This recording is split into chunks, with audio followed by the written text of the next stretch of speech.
Bismillahirrahmanirrahim. Assalamualaikum warahmatullahi wabarakatuh. Innal hamdalillah nahmaduhu wa nasta'inuhu wa nastaghfiruh wa na'udzu billahi min shururi anfusina wa sayyiati a'malina may yahdihillahu fala mudilla lahu wa may yudlil fala hadiya lahu. Asyhadu an la ilaha illallah wa asyhadu anna Muhammadan abduhu wa rasuluh. Allahumma shalli ala Muhammad wa ala ali Muhammad. Ikhwani wa akhwati rahimani wa rahimakumullah. Kita kembali berjumpa di kajian sunnah. Ini pertemuan yang ke-6. Di pertemuan ini kita akan membahas tentang definisi dan pengertian sunnah. Definisi dan pengertian sunnah.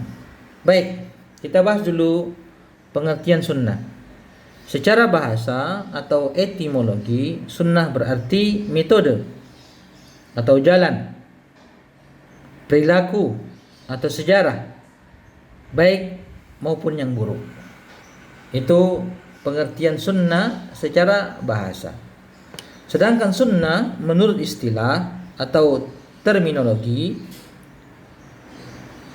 adalah petunjuk yang menjadi pedoman Rasulullah SAW dan para sahabat beliau radhiyallahu anhum ajmain, baik dalam keilmuan, keyakinan, ucapan maupun perbuatan.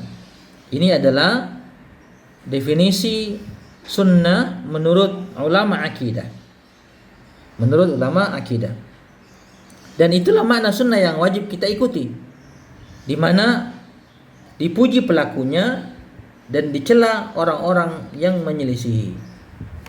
Oleh karena itu, ketika ada yang berkata fulan termasuk ahlus sunnah, maka berarti ia adalah pengikut jalan yang benar, pengikut jalan yang lurus, dan tentu itu terpuji.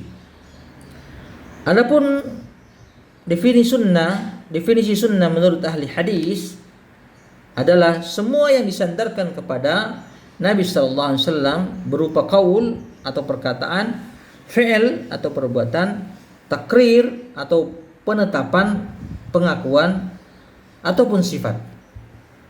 Ini istilah sunnah yang semakna dengan al-hadis.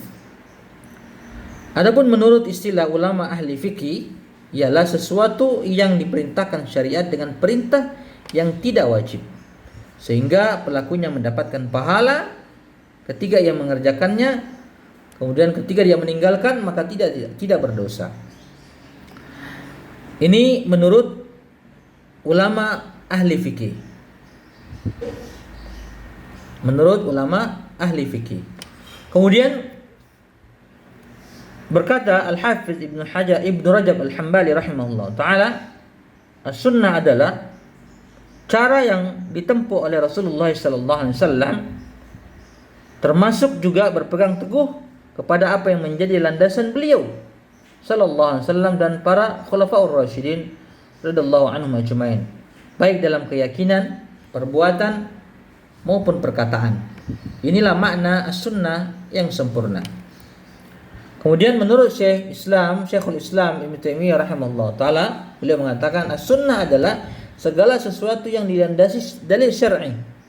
Segala sesuatu yang dilandasi dalil syar'i, yaitu taat kepada Allah dan Rasulnya sallallahu alaihi wasallam, baik yang dilakukan oleh Rasulullah sallallahu alaihi wasallam dilakukan pada zaman beliau hidup atau belum beliau lakukan, atau belum pernah dilakukan di zaman beliau karena tidak ada faktor pendorong untuk melakukannya perbuatan tersebut, tapi pada saat ini ada faktor tersebut, atau karena adanya halangan.